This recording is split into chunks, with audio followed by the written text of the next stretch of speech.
చాలా సందర్భాల్లో చిన్నారుల సమస్య తల్లిదండ్రుల సమస్యగా ఉంటూ ఉంటుంది. మెయిన్‌గా యువతీ యువకులైన తల్లిదండ్రులది. ఈ సమస్యే పిల్లలు పక్క దడపటం. మీ బుజ్జిగాడు పక్క దడిపేస్తూ ఉంటే దాన్ని ఎలా మాన్పించాలి? మీ చిన్నారి పక్క దడిపే అలవాటుని ఎలా బయటపడేలా చేయాలి? ఇది ఈ వీడియోలో మనం తెలుసుకుందాం.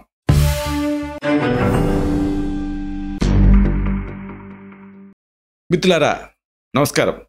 నేను మీ డాక్టర్ చిరుమామిళ్ళ మురళీ మనోహర్. ఈ వీడియోలో మనం తెలుసుకోబోయేది ఎంతో ముఖ్యమైనది. చిన్నారులు పక్క దడపటం. బుజ్జిగాడు పక్క దడిపేస్తూ ఉంటే ఆ అలవాటు నుంచి వాడిని బయటపడేలాగా ఎలా చేయాలి? చిన్నారుల పక్క దడిపే అలవాటుకి సురక్షితమైనటువంటి ఆయుర్వేద ఔషధాలు ఏమిటి? ఇది మనం తెలుసుకుందాం. పాలు తాగే చిన్నారులు పక్క దడిపినా అమ్మకి విసుగు అనేది అనిపించదు. హ్యాపీగా చేసేస్తూ ఉంటుంది. కానీ అన్నీ తింటూ తిరుగుతూ ఆరిందలాగా పెద్ద పెద్ద మాటలు చెబుతూ రాత్రి వచ్చిందంటే చాలు టంచనగా పక్క దడిపేస్తూ ఉంటే ఇక అమ్మకి అసహనం, చిరాకు తారాస్థాయికి అంటుతాయి. కొంతమంది అయితే 2 తగిలిస్తూ ఉంటారు కూడా. ఎన్నిసార్లు చెప్పాలరా పడుకునే ముందు బాత్రూమ్కి వెళ్ళమని, అయినా అంత అర్జెంట్ వచ్చేదాకా ఉండకపోతే నన్ను లేపొచ్చు కదా అని తిట్టేస్తూ ఉంటుంది. అయితే పిల్లలు బెక్కమొహం పెడతారు.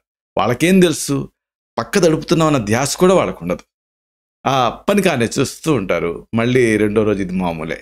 ఇక ఇదే తతంగం. కొంతమంది తల్లిదండ్రులు ఇక విపరీతంగా దీంతో బాగా డసిపోతూ ఉంటారు. ఏం చేయాలో తోచదు. అసలు ఈ సమస్యకి పరిష్కారం ఉంటుందో లేదో కూడా అర్థం కానంత అయోమయంలో పడిపోతూ ఉంటారు. అయితే దీనికి సంబంధించి అద్భుతమైన ఆయుర్వేద ఔషధాలు ఉన్నాయి, సూచనలు ఉన్నాయి. వీటిని మనం తెలుసుకుందాం. మెయిన్గా ఇప్పుడు మనం ఒక అద్భుతమైన ఇంటి వైద్యం తెలుసుకోబోతున్నాం. ఇది చాలా సురక్షితమైంది. అంటే ఎలాంటి సైడ్ ఎఫెక్ట్స్ ఉండవు. ఇది సెడేటివ్ కాదు. పైగా ఇది రసాయనంగా పనిచేస్తుంది. అంటే పిల్లల ఓవరాల్ హెల్త్ని ఇంప్రూవ్ చేస్తుంది. అయితే మరి దీనికి మీరు సిద్ధం చేసుకోవాల్సిన పదార్థాలు ఏంటి? ఈ ఔషధానికి మీకు కావాల్సినటువంటి ఇంగ్రీడియంట్స్ ఏమిటి అంటే, 1 ఉసిరి రసం, 2 అరటిపండు మిగలబడింది అయితే మంచిది, 3 పటికి బెల్లం నవ్వుబోత్ మిశ్రి లేదా మామూలు పంచదార అయినా వాడచ్చు, అలాగే తేనె. ఇలా సిద్ధం చేసుకోండి. ఒక మిగలబడినటువంటి అరటిపండు సిద్ధం చేసుకోండి. ఒక పెద్ద సైజు ఉసిరిపండు సిద్ధం చేసుకోండి. అలాగే నవ్వుబోతు అంటే పటికి బెల్లం కూడా సిద్ధం చేసుకోండి. లేదా చక్కెర లేకపోతే బెల్లం ఏదైనా సరే ఒక 1/2 teaspoon to 1 teaspoon సిద్ధం చేసుకోవాలి. ఇంకా ఒక 1/2 teaspoon to 1 teaspoon తేనె ఇలా సిద్ధం చేసుకోండి. ఇప్పుడు మొదట ఏం చేస్తారంటే ఉసిరిపండు తీసుకొని, గింజ మనకు అవసరం లేదు, దాన్ని తీసేయండి. అంటే కండ భాగాన్ని మాత్రమే చెప్పుకొని దీన్ని రోకలతో దంచొచ్చు, గ్రైండర్లో వేసి గుజ్జు లాగా చేసి దాన్ని ఒక మెటల్ ఫిల్టర్లో తీసుకొని గట్టిగా పిండితే కిందకి రసం వస్తుంది. ఇలా ఉసిరి రసం సిద్ధం చేసుకోండి. ఇక తర్వాత పటికి బెల్లం, దీన్ని మెత్తగా పొడి చేయండి. ఇప్పుడు ఈ పటికి బెల్లం పొడిని కానీ, పంచదార పొడిని కానీ, లేదా బెల్లం పొడిని కానీ ఉసిరి రసంతో కలపండి. ఇప్పుడు ఈ మిశ్రమానికి మిగలబడిన అరటిపండుని కలిపేయండి, ఆ గుజ్జుని. అలాగే ఫైనల్గా ఒక 1/2 టీ స్పూన్ తేనె కలపండి. అంతే, చక్కటి రుచికరమైన ఔషధం సిద్ధమైంది. దీన్ని ఒక 5 సంవత్సరాల పైబడిన పిల్లలందరికీ కూడా ఇవ్వచ్చు. బ్లాడర్ దీంతో స్ట్రెంథన్ అవుతుంది. 5 సంవత్సరాల లోపు ఇవ్వడం అంతగా మంచిది కాదు, తర్వాత ఇవ్వచ్చు. అప్పుడు ఆ మూత్ర విసర్జనకు సంబంధించినటువంటి ఏ సమస్యలు ఉన్నా కానీ ఇది చక్కగా పనిచేస్తుంది. ఒక్క డయాబెటీస్లో మాత్రం, అంటే జోనైల్ డయాబెటీస్లో మాత్రం ఇది ఇవ్వకండి. మిగతా అన్ని సందర్భాల్లోనూ దీన్ని ఇవ్వచ్చు. ఇది ఆ మూత్రాశయపు ఖండాలను కూడా స్ట్రెంథన్ చేస్తుంది. అలాగే స్పింక్టర్స్ని బలోపేతం చేస్తుంది. దీన్ని మామూలుగా ఇప్పుడు మనం చెప్పుకున్నదంతా ఒక మోతాదు. ఇలాంటి మోతాదులు 4 ఇవ్వచ్చు. అంటే ఉదయం ఒకసారి, మధ్యాహ్నం ఒకసారి, సాయంత్రం ఒకసారి, రాత్రికి ఒకసారి, రోజుకి 4 సార్లు ఇవ్వచ్చు. ఎందుకంటే ఎక్కువ ఇవ్వటం అంతగా మంచిది కాదు. ఇది మ్యాక్సిమం డోస్ అనుకోండి. ఇక్కడ ఉసిరి రసం తీశారు కదా, దీన్ని ఏ రోజుకి ఆ రోజే వాడేయాలి. అంటే రెండో రోజుకి నిల్వ ఉంచకూడదు. ఇది ఎలా పనిచేస్తుందంటే, ఆమ్ల అంటే ఉసిరిలో యాంటాక్సిడెంట్ ఉంటాయి. ఇది మూత్రాశయాన్ని శుభ్రం చేస్తుంది, అలాగే ఖండాలని స్ట్రెంథన్ చేస్తుంది, స్పింక్టర్స్ని బలోపేతం చేస్తుంది. ఇక అరటి, దీంట్లో పొటాషియం ఇలాంటివన్నీ ఉంటాయి. ఇది ఒక స్ట్రెంథనింగ్ ఏజెంట్ కింద పనిచేస్తుంది. ఇది పిల్లలకి చాలా సురక్షితం. ఆ మాటకు వస్తే ఇది చనుబాలిచ్చే తల్లులకి, గర్భధారణలో ఉన్న తల్లులకి కూడా ఇవ్వచ్చు దీన్ని. దీనికి ఎలాంటి సైడ్ ఎఫెక్ట్స్ ఉండవు, అది మన ప్రిస్క్రైబ్ డోస్లో కనుక వాడితే. దీన్ని కొంతమందికి ఈ ఉసిరి అనేది ఫ్రెష్గా దొరకకపోవచ్చు. ఇలాంటప్పుడు ఉసిరి పొడిని వాడచ్చు. ఉసిరి రసం ఒక టీ స్పూన్ తీసుకోమన్నాను కదా, ఉసిరి పొడి అయితే దాంట్లో 1/2 టీ స్పూన్ వరకు ఉసిరి పొడిని వాడచ్చు. అయితే ఉసిరి రసం అంతా ఎఫెక్టివ్గా పనిచేయదు, కానీ పనిచేస్తుంది.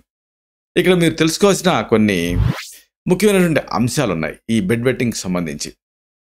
పిల్లలు పక్క దడిపే అలవాటిని మెడికల్ పరిభాషలో నాక్టర్నల్ ఎన్యూరిసిస్ అంటారు. ఆయుర్వేదంలో శయ్యామూత్ర అని పేరు. ఈ సమస్య పిల్లలకి ఒక ఏజ్ వచ్చే వరకు కొనసాగుతూ ఉంటుంది. అయితే కొంతమంది పిల్లలు 6-7 సంవత్సరాల వరకు ఈ అలవాటును మానుకోలేరు. కొంతమంది అయితే 10 సంవత్సరాల వరకు కూడా కంటిన్యూ చేస్తూ ఉంటారు. ఇలాగా 10 సంవత్సరాలకి మించి కంటిన్యూ అవుతే మాత్రం అప్పుడు మెడికల్ కాజెస్ ఏమైనా ఉన్నాయనేది చూడాల్సి ఉంటుంది. ఇక ఇక్కడ మెయిన్గా ఏంటంటే ఏదైనా ఒక సమస్యను మీరు పరిష్కరించాలంటే దానికి కారణాలు కనుక్కొని దాన్ని శోధించాలి. అంటే ఈ కారణాలు ఏమిటి, ప్రకోపకర అంశాలు ఏమిటి అనేది తెలుసుకోవాలి. పడుకునే గది టెంపరేచర్ మీరు గమనించండి. ఉష్ణోగ్రత తక్కువ ఉందనుకోండి పోసేస్తారు. కొంతమంది ఏసీ పెట్టి పిల్లల్ని పడుకోబెడుతూ ఉంటారు. అందుకనే ఏసీ గదిలో పడుకునే పిల్లలకి ఈ సమస్య ఎక్కువ. అలాగే పాలు, నీళ్లు ఇలాంటి ద్రవ పదార్థాలు వీటి మరీ ఎక్కువ పడితే అది బయటికి రావాలి కదా, ఆటోమేటిక్గా పక్క దడిపేస్తూ ఉంటారు. అలాగే పడుకునే ముందు ఏదన్నా తాగటం కూడా ఒక కారణమే. ఇంకా ఇలాంటి వాటి వల్ల మాత్రమే కాకుండా ఒకసారి అనటామికల్గా ఉదాహరణకు మూత్రాశయం డెవలప్మెంట్ తక్కువ ఉందనుకోండి, అప్పుడు కూడా ఈ సమస్య వస్తుంది. లేదా ఇంకా డెవలపింగ్ స్టేజెస్లో ఉందనుకోండి మూత్రాశయం, అప్పుడు కూడా ఈ సమస్య వస్తుంది. అలాగే ఇంకా మెయిన్గా ఏంటంటే కంట్రోల్, అంటే ఆ న్యూరోపతీస్ ఏమైనా ఉన్నాయనుకోండి, మూత్రాన్ని కంట్రోల్ చేసేటువంటి వ్యవస్థ, అప్పుడు కూడా ఈ సమస్య రావచ్చు.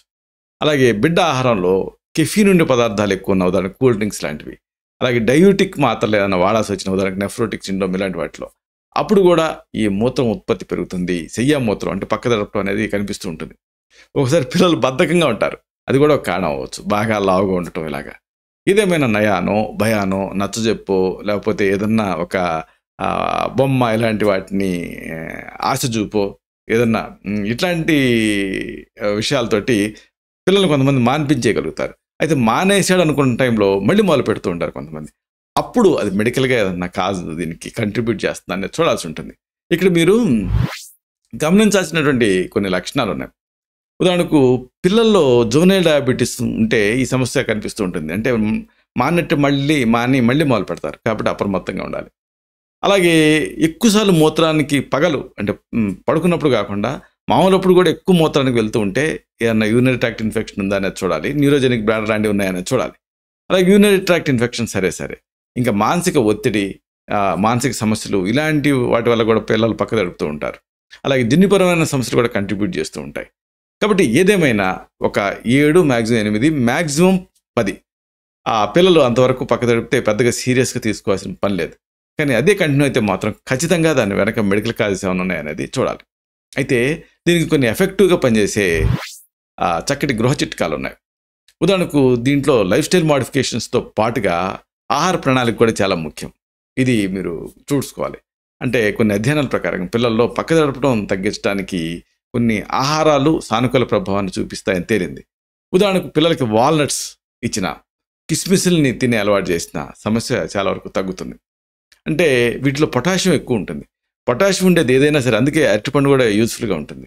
ఆ పిల్లల పెరుగుదలకి, ఆ బ్లాడర్ స్ట్రెంత్కి వీటన్నిటికీ సహాయపడుతుంది. మజిల్ టోన్ని ఇంప్రూవ్ చేస్తుంది. కాబట్టి అరటిపండు కానీ పొటాషియం ఉండేది ఏదైనా సరే ఆ జీర్ణ వ్యవస్థకు తోడ్పడుతూ మూత్రాశయపు అదనపు ఆ ద్రవాన్ని ప్రివెంట్ చేయడానికి సహాయపడతాయి. ఎందుకంటే మజిల్ టోన్ పెరుగుతుంది కాబట్టి. అలాగే రాత్రిపూట కఫం పెంచేటువంటి ఆహారాలు ఎక్కువ తిన్నా కానీ సమస్య వస్తుంది. కాబట్టి సాయంత్రం వేళల్లో వీటిని ఇవ్వకపోవడం మంచిది. ఇక దాల్చిన చెక్క పొడి, దీన్ని కొద్దిగా తేనెతో కలిపేసి స్నాకిస్తూ ఉంటే పక్కదడి అలవాటు తగ్గుతుంది. అదే సమయంలో ఒకవేళ డయాబెటీస్, జువెనైల్ డయాబెటీస్ ఇలాంటివి ఉంటే వాటిలో కూడా యూస్ఫుల్గా ఉంటుంది. కాబట్టి ఇవన్నీ దృష్టిలో ఉంచుకోవాలి. ఇక రాత్రి వేళల్లో పిల్లలు స్వీట్లు, చాక్లెట్లు ఇలాంటివి తినకుండా చూడాలి. ఒక 1-2 నెలల పాటు ఇవి కంటిన్యూ చేస్తే డెఫినెట్గా ఫలితం ఉంటుంది. అయినప్పటికీ ఫలితం లేకపోతే మాత్రం మెడికల్ కాజెస్ ఏమన్నా ఉన్నాయా అనేది చూడాలి. అంటే ఇలాగా కాజ్ ఓరియంటెడ్గా కనుక మనం ఈ సమస్యను డీల్ చేస్తే ఆ పిల్లలు పక్క జరపడం అనేటువంటి అలవాటు నుంచి బయటపడతారు. శతం జీవ శరదో వర్ధమానః, శతం హేమంతాన్ శతం వసంతాన్. 100 శరత్తులు, 100 హేమంతాలు, 100 వసంతాలు వర్ధిల్లుతూ జీవించండి. Stay healthy, stay happy, be positive, keep smiling, stay safe. Love you all. శుభం.